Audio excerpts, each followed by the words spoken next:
What's up, everyone? Welcome to this day in Philly Sports History for June 17th, 2024. I'm your host, Jim Montgomery. Welcome to a Monday edition of the podcast.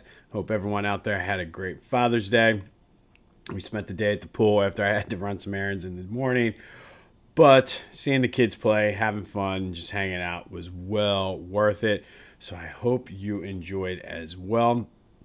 Let's get started with a recap of yesterday's question of the day. I asked you, now that Trey Turner is coming back today, who is the odd man out? And man, this was about as close as you can get. 36% of you think it should be Rojas, 34% think it's going to be Pache, and then 30% of you think it's going to be Dahl. As of this morning, I have not heard. I looked. As you're probably watching or listening to this, it's possible that the decision was made. But as of right now, 6:33 a.m., there is no word on who is going to be the guy. So stay tuned for that, and we'll have all the coverage of it tomorrow. As far as the game, well, I mean,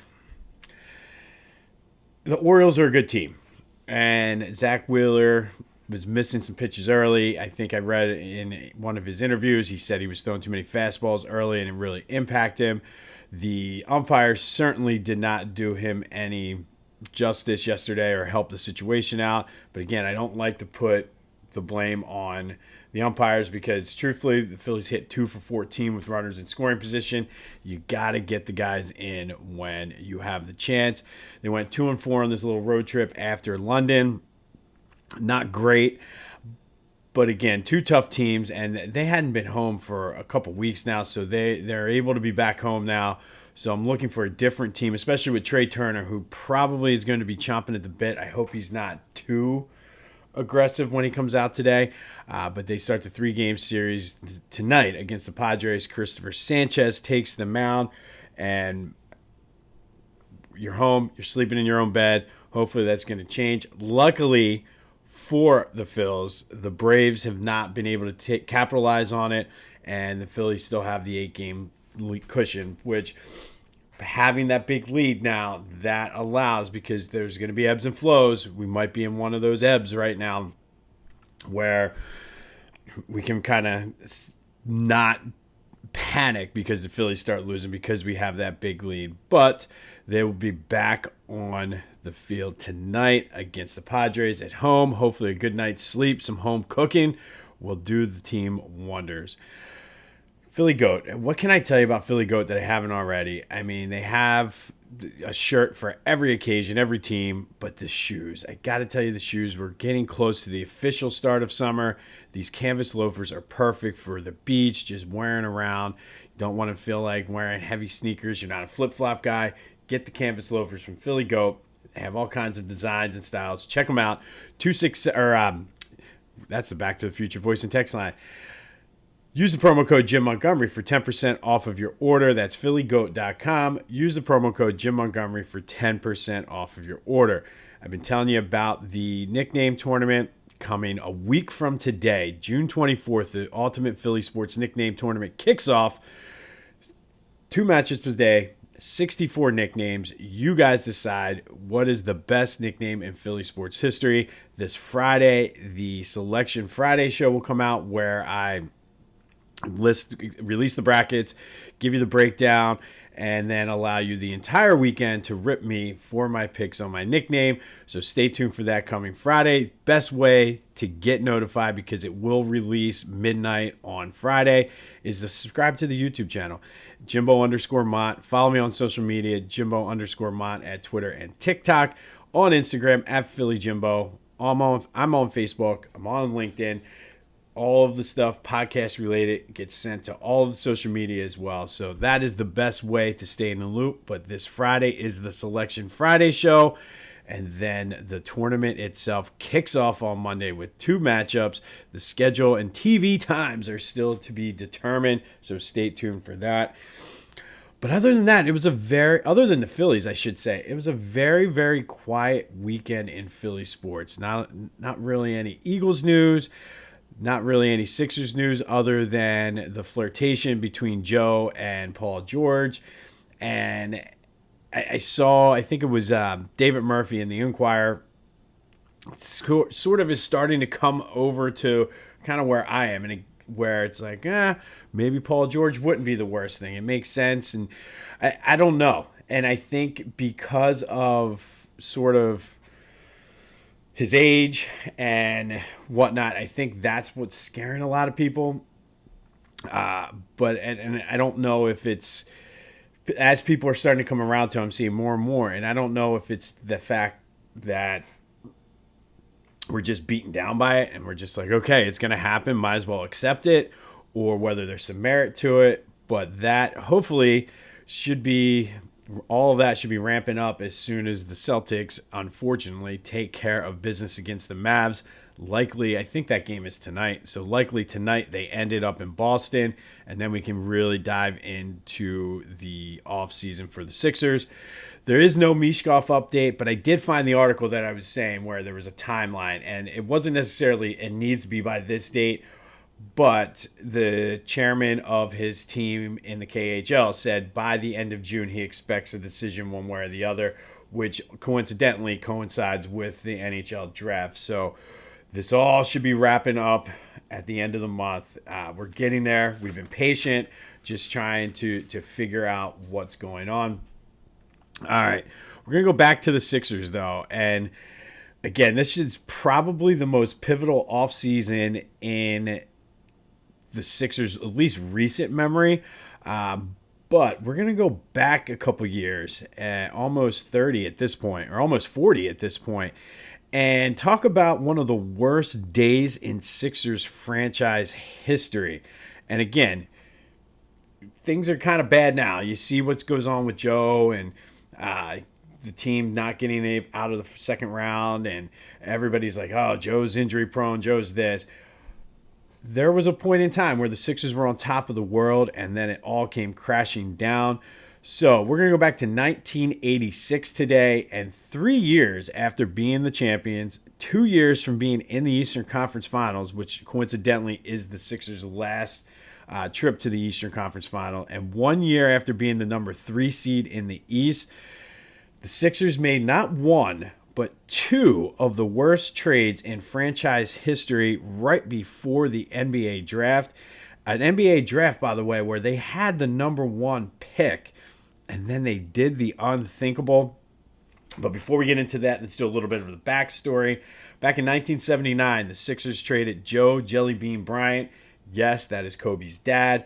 Great nickname, by the way. Where will he be in our tournament, or will he be in our tournament?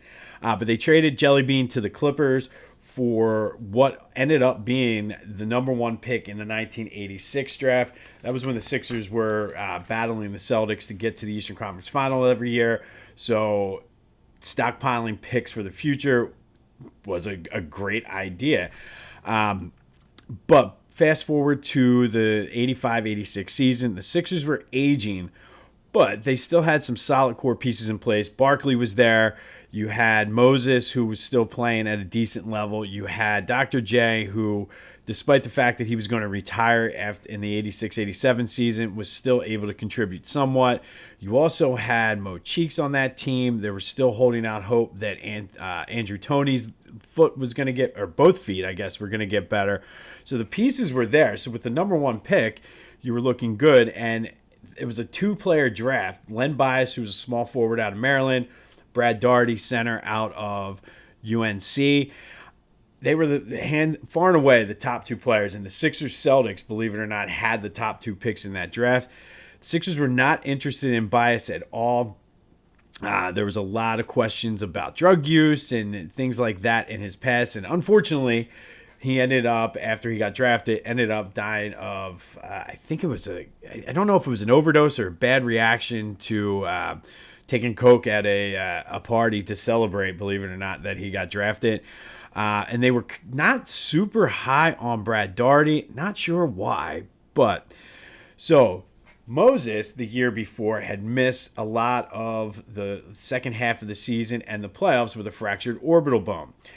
So he wasn't there. He was still playing at a decent level, but he wasn't really there. So the lasting memory for the Sixers and their fans were Moses not being there to help the team in the playoffs. Now back to draft day in 1986. unfathomable. I think I said that right. Unfathomable? Whatever. Unthinkable. They traded the number 1 pick to the Cavaliers for Roy Hinson and $800,000. So they took it off the table. We don't have to worry about picking Len Bias or Brad Daugherty. Hold on. But wait, there's more. Then they went ahead and traded Moses to Washington because they thought he was too old.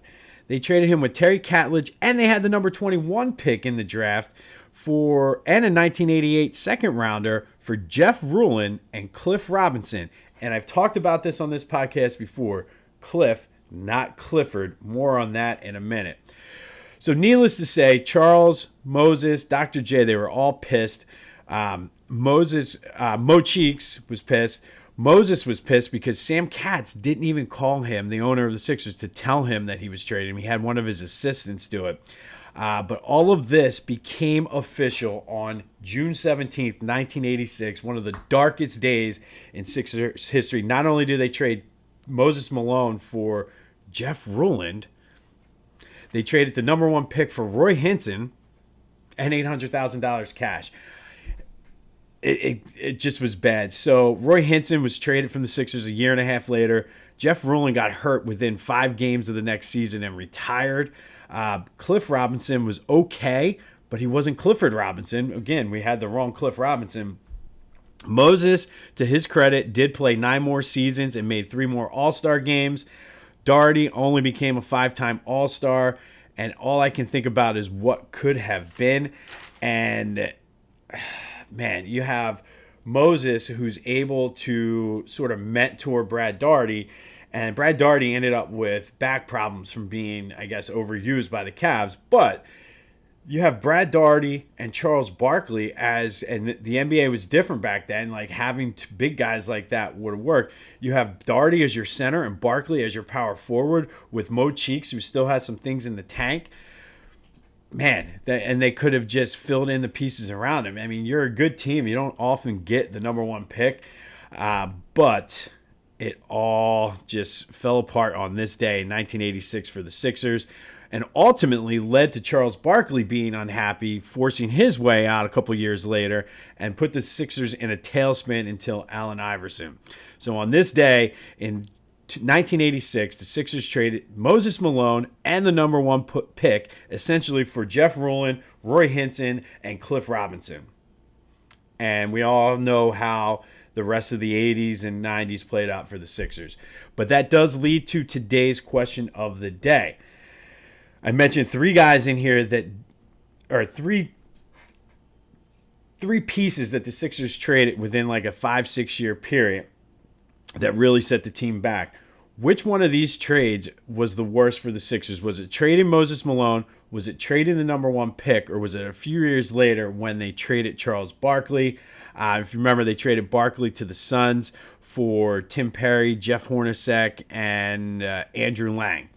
Not a good trade, not a good return, and it just got worse from there. So which of these trades set the Sixers back the worst? Trading Moses, trading the number 1 pick, or trading Charles Barkley? Having lived through the Barkley thing, it's hard to not go there. But I just always thought as a kid watching the NBA in the 90s that, man, what if the Sixers had Brad Daugherty? So for me, I think it's trading that number 1 pick. You certainly can make the case for Moses as well. But you tell me, which is the worst trade the Sixers made that set them back the worst? Trading Moses Malone, trading the number 1 pick in the 86 draft, or trading away Charles Barkley? 267-495-8531. Get you in on the Back to the Future voice and text line. Let me know your thoughts on that and anything else Philly sports related. Like I said, it was a very quiet weekend. Not a lot going on. And I think sometimes we need that. We need to kind of rest and recharge. Hopefully the Phillies will be back in action today and get back on the right track. But that leads us finally today to our trip down Phillies Memory Lane. And today's spotlight is on Juan Pierre, an outfielder. He was a 13th round pick of the Rockies in 1998. Only spent 1 year with the Phillies, signed as a free agent in 2012. Had a good season, hit 307, 37 stolen bases. That team went 81-81, the first time they had a losing record in quite some time, or did not have a winning record in quite some time. And then after the 2012 season, it just sort of, they fell off the cliff. He left via free agency the next year, but he had a solid career overall. He was World Series champion with the Marlins in 2003, led the league in stolen bases 3 times. He's 295 career hitter. And for the Phillies, this is, I think, an example of they had the right player just at the wrong time. And I know you can't, like, it's just the way things play out with free agency, but I almost feel like Juan Pierre would have been a better addition than Ben Francisco. I mean, I don't know. Like, I just feel like because Francisco, they tried to get him into the starting lineup and just couldn't do it. And Pierre would have been that guy that maybe would have helped ignite and keep them going. But we'll never know. It's the ultimate game of what if. But today's Phillies Memory Lane Spotlight is Juan Pierre, outfielder for the Phillies in the 2012 season. On this day in 1986, it was the darkest day in Sixers history, and I know that's hard to imagine today because of all of the playoff losses, but they traded not only the number 1 pick, but Moses Malone, and got a bunch of crap back for both of them, and it really did set the team back years and years and years, and led to Charles Barkley being pissed off, and I think part of his relationship with Harold Katz definitely was like it stemmed from this trade because he was pissed off because Moses was like a mentor to Barkley, and I don't know if he ever forgave him. I think he did at some point eventually when they retired his number, but it was not a good relationship with Katz and Barkley at all. But that, like I said, is the question of the day. Which of the trades was the most detrimental to the Sixers? Was it trading Moses, trading the number 1 pick, or trading Charles Barkley?